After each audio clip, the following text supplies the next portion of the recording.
Good stuff. Kieran Tierney, is he going to play in this match? And has Thomas Partey travelled to Italy with you? Thomas didn't travel, he's not there yet, he's still training individually, and Kieran has one session with us and he's part of the squad. What about Aubameyang's tattoo? Has he broken any rules, Mikel, and are you going to take any action about that?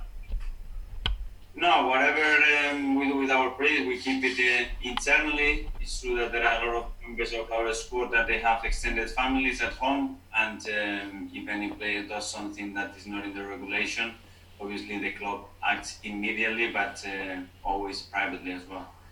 Just on this tie, it's fairly unusual, isn't it? Two neutral venues. How do you think that's going to affect the dynamic of the tie? Well, it's very unusual, but as much as we can, we have to try to maintain the integrity of the competition. The only way to do it at the moment is to play in different venues, but at least play it over 2 legs and with away goals as well, always present. Just finally from me, you're 8 points behind Chelsea. Is the Europa League your best way into the Champions League now, do you think? It's one of the ways. There's still a lot of games to play in the Premier League too, but obviously we are very excited with the competition. We've been in a really strong run this season in the Europa League, and tomorrow we have a good opportunity to make another step. Thank you. Thanks.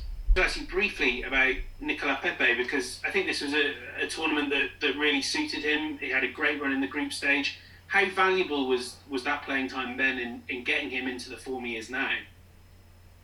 Yes, obviously the fact that we have Europe gave the opportunity to almost everybody in the squad to be fit, available, and competing for his place. I think Nico had some really good matches, some so important goals as well, and I think that, as you said, helps him for the Premier League form and the racing form that he's shown. I think it was about a year ago, you told us you've been working hard on making him more right-footed, increasing the versatility and the way he could attack. Have you seen signs of that development, and has that convinced you to play him on the left?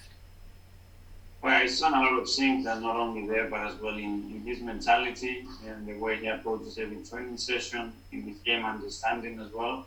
It's true that he has patches where he's playing more than other times. He hasn't had that continuity over a month that probably every player would be seeking to have. But I think overall there is a lot of progress with Nico. And just finally from me, I know obviously it's a long way until the final of a competition like this, but I'm sure you're aware that Arsenal have probably not had the greatest European history for a club of their size.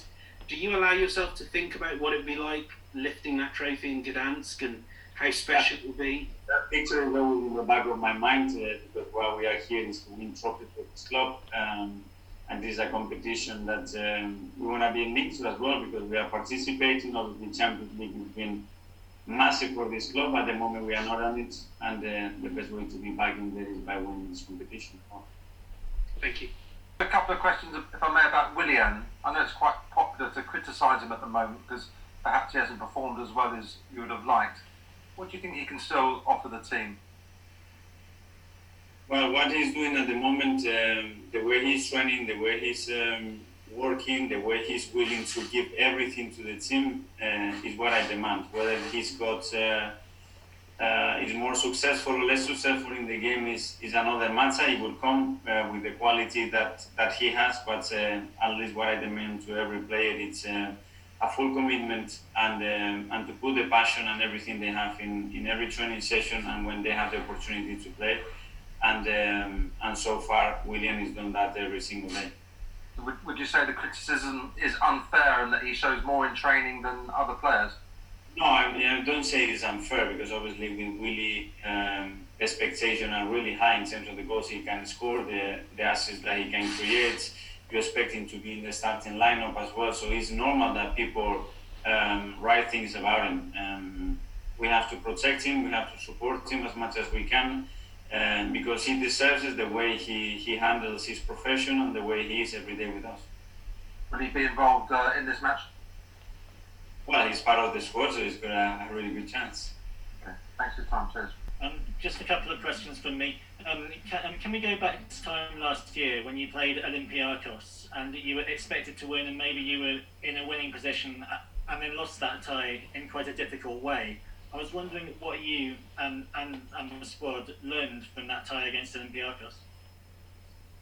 Well, I thought it was very cruel. The way we got knocked out of the competition, the tie was in our hands, we scored the goal, and we conceded in the last minute of the extra time, and we still had a massive chance with Ova to go through. But the big lesson there that you have to play every single minute of the competition with high focus. Every detail matters, and every situation has to be handled, and being able to manage the game the way it's required.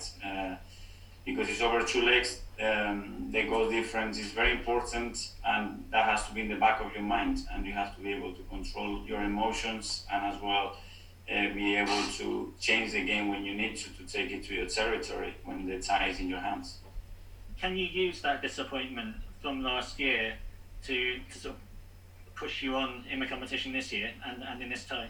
I hope so. I think it was a really tough experience for all of us the way it happened, because I think that we deserve to go through, but as well, I think that created more hunger as well for this season to do more, and we have to use that thing that we have still there, that we haven't gone through yet, to put more energy, more passion, and more commitment to this competition. Thank you. Thanks. Tattoo thing. Are you confident he hasn't broken the protocols by having this tattoo done? Well, we try to advise every player and make sure that they know all the rules, and that we stick to those rules all the time. And if someone doesn't do it, obviously we have to act immediately on it. So again, I cannot tell you who every player lives with, but we do. And when somebody does anything that shouldn't be doing, obviously he's going to get found out from us, and obviously there are going to be consequences. And if not, there won't be. Has he travelled to this game? Yes, he's here. Okay, thank you. From Norway here, a couple of questions, of course, about Martin Ødegaard. Jan Åge Fjørtoft, I don't know if you know him, he's a Norwegian former Premier League player. He told me a story that I liked from Pep Guardiola's time at Bayern Munich, because Martin was training with them back then, as he did with Arsenal as well. And after the training, because Jan Åge Fjørtoft was there, and Pep Guardiola came over to him and said, "You have to get me this player to Bayern Munich. I'm going to make him the best player in the world." So my first question is, did you have conversations with Pep Guardiola about Martin Ødegaard during your time at City, or before you brought him to Arsenal? I can't recall if we had. Maybe when he was playing a game or two, maybe we made a comment about it, but not about the story that you are telling me. So I don't know anything about that. In your opinion, is that potential still there? Can you make him one of the best players in the world, do you think? Well, it's not the potential, because he's done it.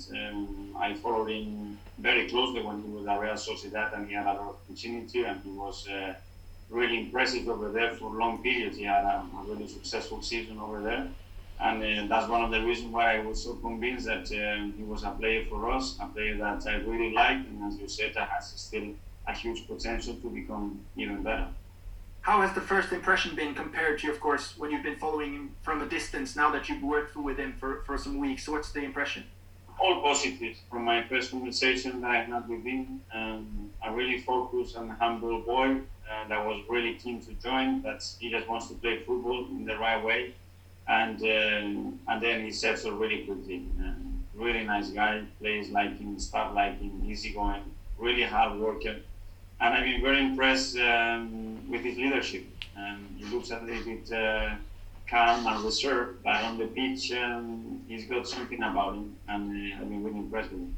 Yeah, does he have more of a character than you maybe expected? Yes, and when I talk about leadership as well, it's how he talks to his teammates, how he commands, for example, the high press, and then the personality that he shows every time there are opponents in his game, he still wants the ball in the right areas. His decision making is really good, and he's a really intelligent player. Thank you very much. I would like to know, in your opinion, which are the strongest and weakest points of Benfica, and if you allow me, who do you think that is the best player in Benfica and why? Well, what I can say is a really competitive team, a really high rhythm team, really high press, very dominant when you allow them to do it, with very aggressive attacking players, that when they have a space to attack and they are close to the final third, they become really dangerous. Our managers with a huge history in football that some of the players know him really well as well. So big respect, they're going to be a really difficult opponent. And about the best player? I would not like to mention just a player. I think it's a really strong team. Thank you. Do you expect Benfica in a 4-4-2 formation or 3-4-3? And did you talk with Cedric and David Luiz about Benfica? Thank you. Yeah, I expect them in both, and the preparation of the games always are in relation to the possible formations that they can use. So we prepare the game in both, with the alteration that they have, independent of the players that they play, as well within the formation. And regarding the players that you mentioned, yes, of course, I'm most interested to see about the history, about how they get coached, about the culture of the team. So it's always useful to have opinion from players that know the league and the team so well. Games, Benfica has given a lot of priority to building with 3 players in the defense. So how can Arsenal prevent this construction? And another question, Arsenal conceded corners goals against Southampton and Leeds. Do you think this could be a problem against Benfica? Well, they will propose different problems in relation to what you said about the build-up phase. They've done it in many different ways. We have to be prepared for that and try to nullify that as much as possible, obviously, the same that they will try to do with us. And the fact of conceding the goals and the manner you concede the goals in the competition is huge, because the value of the goals becomes crucial in these stages. So it's obviously something that we have to bear in mind all the time.